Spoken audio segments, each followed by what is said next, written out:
The red taillights of the minivan didn't even tap the brakes as they disappeared onto the highway ramp. I sat there in my wheelchair, next to a rusty air pump that didn't work, watching my husband drive out of my life. He had my phone. He had my wallet. He had the only legs I could use. The sun was going down, and the only thing louder than the bugs buzzing in the tall grass was the sound of my own heart breaking in my chest. The air conditioner in the old minivan was broken. It blew hot air right into my face, smelling like old French fries and dusty floor mats. I tried to shift my weight in the passenger seat, but it was hard. My legs didn't work. They hadn't worked for 2 years, ever since the accident on the rainy bridge. I was just dead weight from the waist down. "Can you stop moving?" Brody snapped. He gripped the steering wheel so hard his knuckles looked like white stones. "You're shaking the whole car, Michaela." "My back hurts, Brody," I said quietly. I kept my voice low. I learned a long time ago that being loud only made him madder. "We've been driving for 6 hours. I just need to stretch or, get in the chair for a minute." Brody let out a loud sigh, the kind that meant I was the biggest burden in the world. He turned up the radio to drown me out. It was some country song about trucks and beer. He loved that stuff. We were driving through the middle of nowhere. I saw signs for towns I had never heard of, just miles of cornfields and telephone poles. We were supposed to be moving to a new city for a fresh start. That's what Brody called it. He said the medical bills in our old town were eating us alive. He said he had a cousin named Tucker who could get him a job at a warehouse 3 states away. But the further we drove, the quieter he got, and the meaner he got. My phone buzzed in the cup holder between us.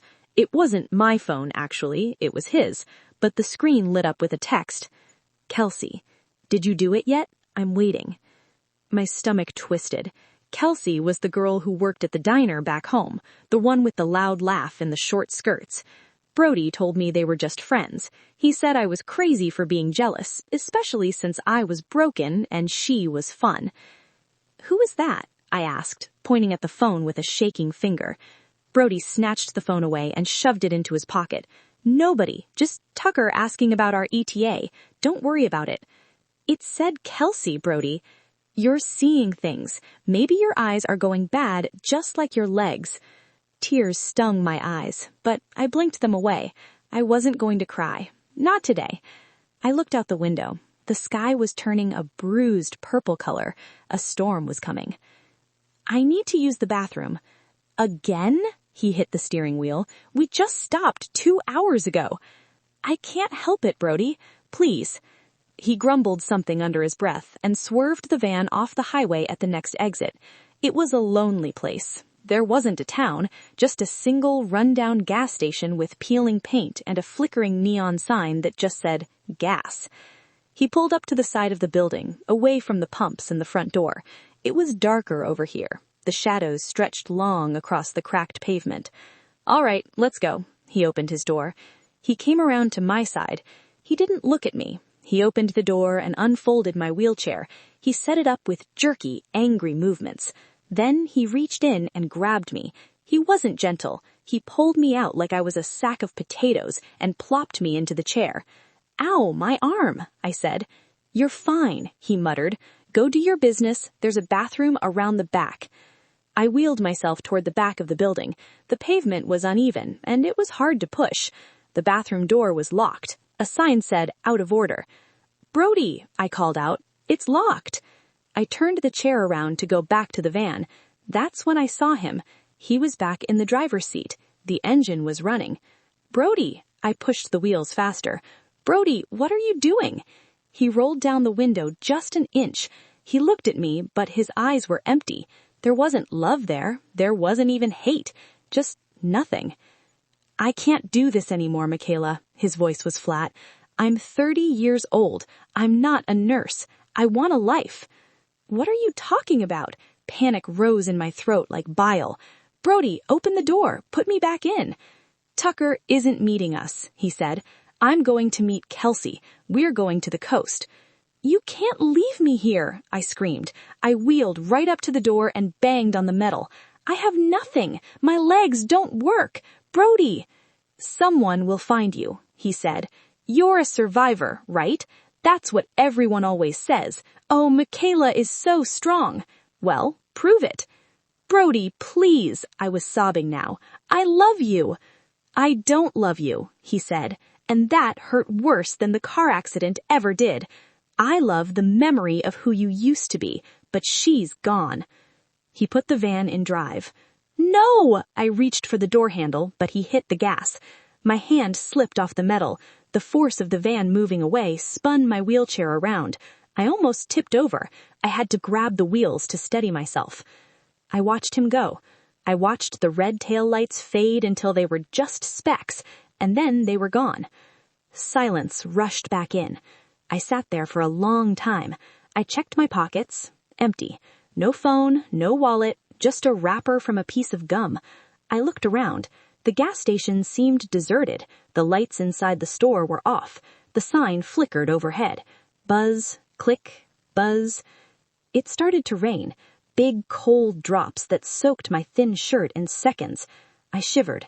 I wheeled myself under the small overhang of the roof, next to the broken air pump. I was alone, in the middle of nowhere, with a husband who had just thrown me away like trash. Hours passed. The sky went pitch black. Cars zoomed by on the highway in the distance, but nobody came to the gas station. I was hungry, I was thirsty, and I was terrified. I thought about giving up.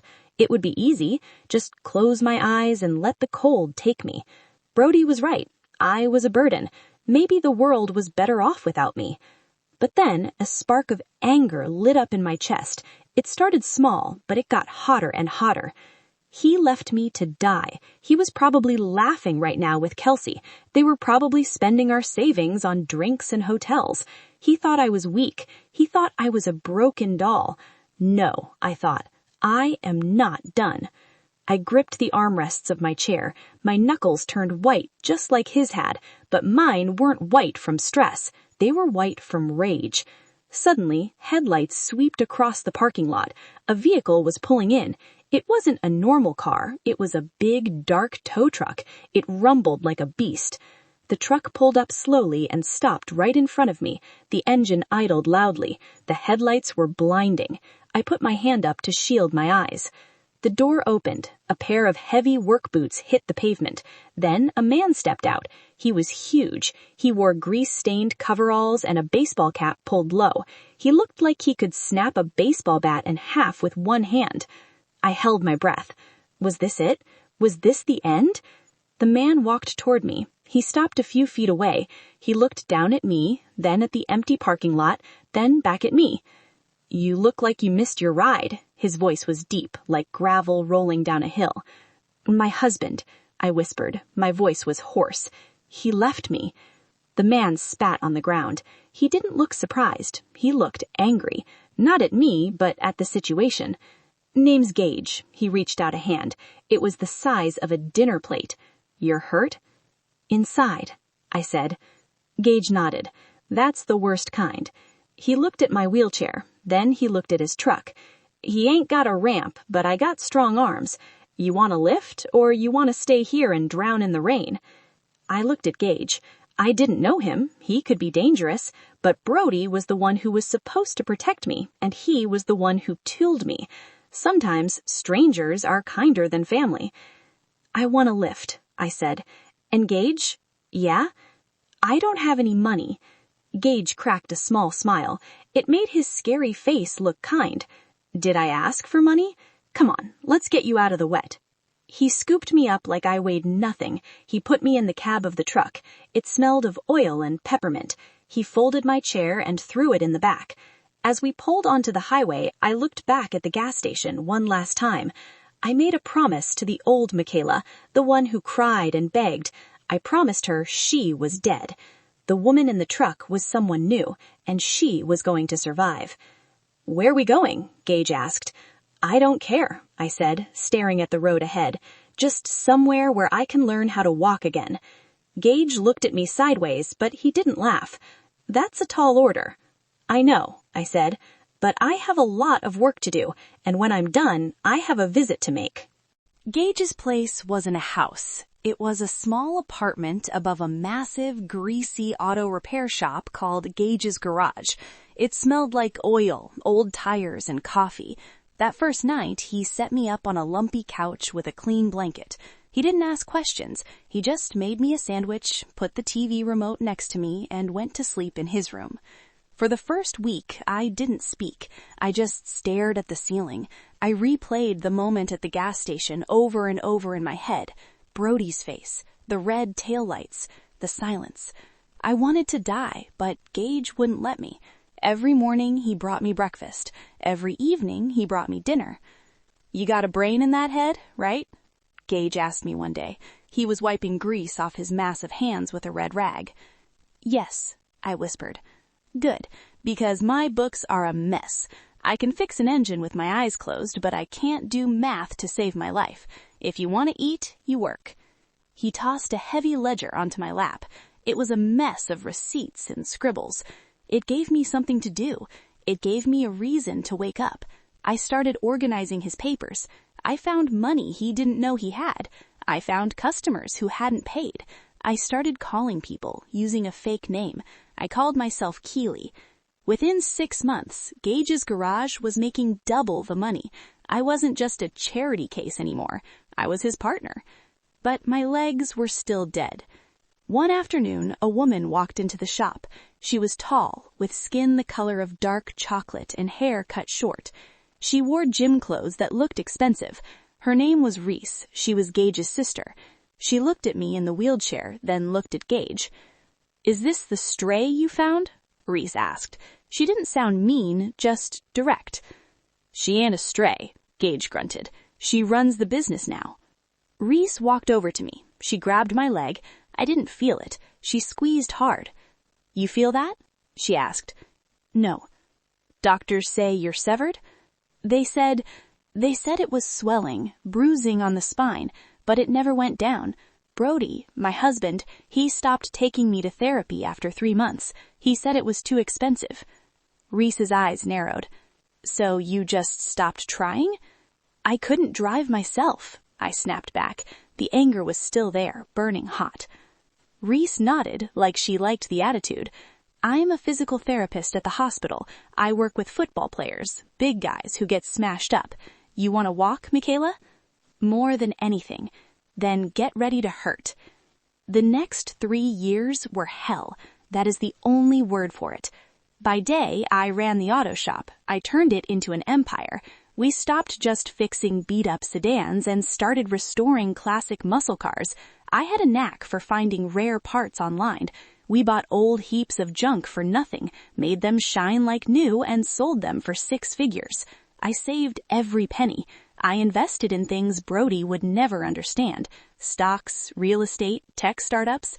My bank account grew from 0 to millions, but nobody knew. To the world, I was just the lady in the wheelchair at the garage. By night, Reese tortured me. We turned the back storage room into a gym.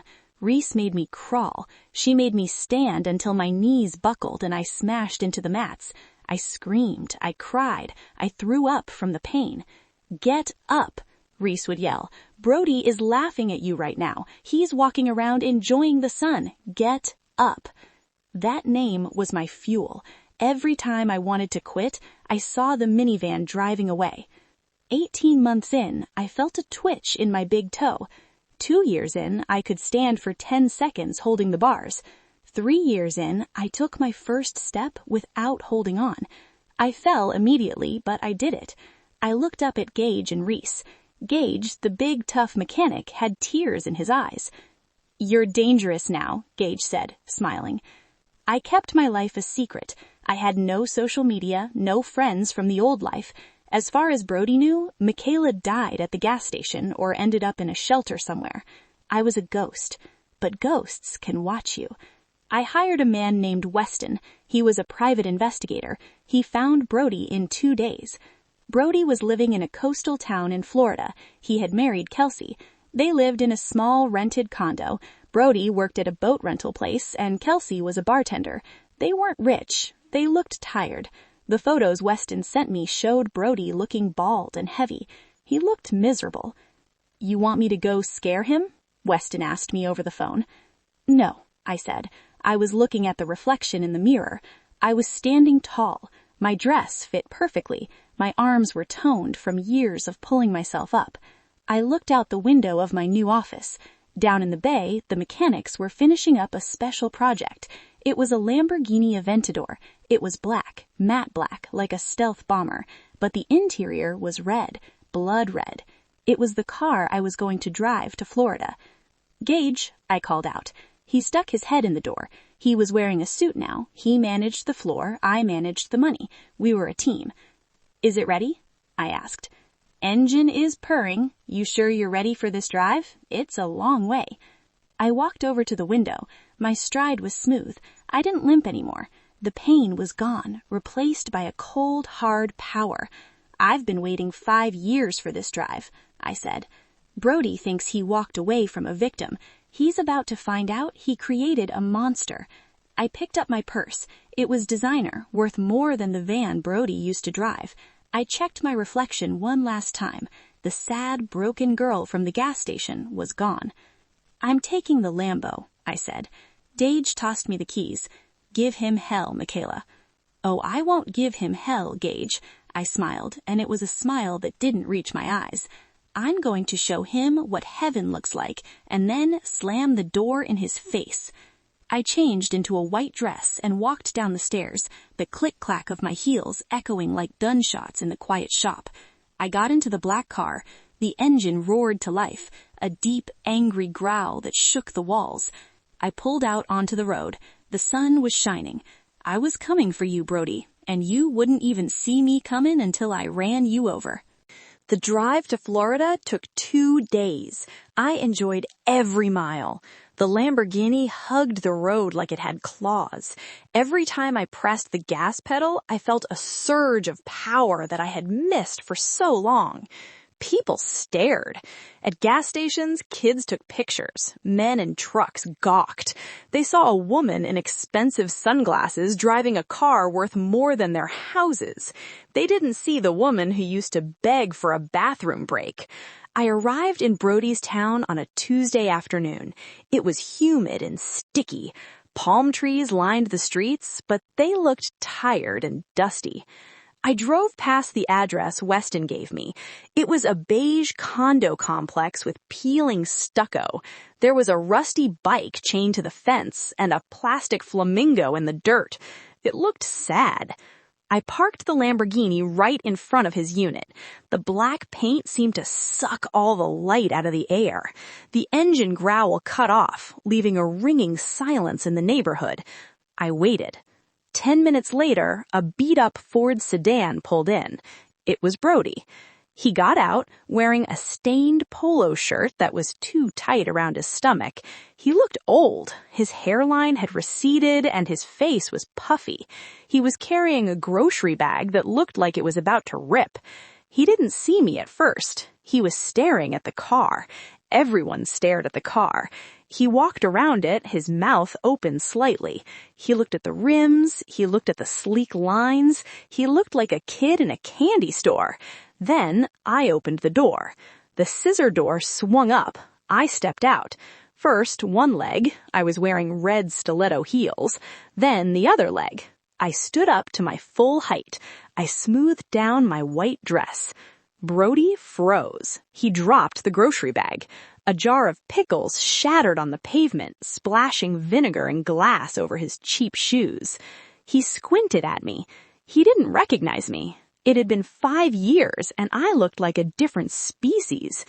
Nice car, he stammered, trying to sound cool but failing. You looking for someone? I took off my sunglasses. I looked him dead in the eye. Hello, Brody. His face went white. Pale, ghostly white. He stumbled back and almost tripped over the curb. Michaela? He whispered. It sounded like he was choking. You look surprised, I said calmly. Did you think I was still at the gas station? But your legs, he pointed a shaking finger at me. You can't walk. You're crippled. I was paralyzed, I corrected him. Then I got better. No thanks to you. The front door of the condo opened. Kelsey walked out. She looked tired too. Her hair was frizzy and she held a cigarette in one hand. "Get Brody, what did you drop?" she yelled. Then she saw the car. Then she saw me. She stopped. Her jaw dropped. "Who is that?" she asked Brody. "It's Michaela," Brody squeaked. Kelsey laughed, a nervous, jagged sound. "Stop playing. Michaela is gone. She's in a home somewhere." I walked toward them. Click, clack, click, clack. The sound was loud on the pavement. I stopped 3 feet away from Brody. He smelled like sweat and cheap cologne. "I'm not in a home, Kelsey," I said. "I'm right here." Brody looked from the car to me, and suddenly his eyes changed. The shock faded, and something else crept in. Greed. He looked at the Lamborghini. He looked at my expensive dress. He looked at the diamond watch on my wrist. "Michaela?" he said, his voice changing to that sweet, fake tone he used to use when he wanted something. "Baby, look at you. You're a miracle. You're walking." He took a step toward me, arms open for a hug. "Don't touch me," I said. My voice was ice. He stopped. "Baby, I know you're mad. I know I made a mistake. But I was scared. The stress, it got to me. I thought you needed professional help that I couldn't give you. So you left me at a closed gas station in the rain? I was going to call someone," he lied. "I panicked. I came back, I swear, but you were gone." "Liar," I said. "You never came back." "I did. I missed you every day." He looked at Kelsey. "Kelsey and I, we just tried to survive the grief. We thought you were dead." "We're still married, Brody," I said. His eyes lit up. "We are? That's great. We can fix this. We can start over. Look at you. You're rich. We can finally have that life we dreamed of." He was pathetic. He actually thought he could charm his way back because he saw money. I reached into my purse. Brody leaned in, probably expecting me to pull out a checkbook or a key to the car. I pulled out a thick envelope. "You're right, Brody. We are still married, which means what's mine is yours, right?" "Exactly," Brody grinned. He looked at Kelsey. "See, she still loves me." "Actually," I said, "it works both ways." I slapped the envelope into his chest. He grabbed it. "What is this?" "Divorce papers," I said, "and a lawsuit." "Lawsuit?" he asked. "I'm suing you for spousal abandonment, emotional distress, and endangerment. But that's the boring part." I took a step closer.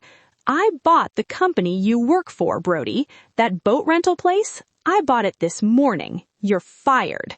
Brody's mouth opened and closed like a fish.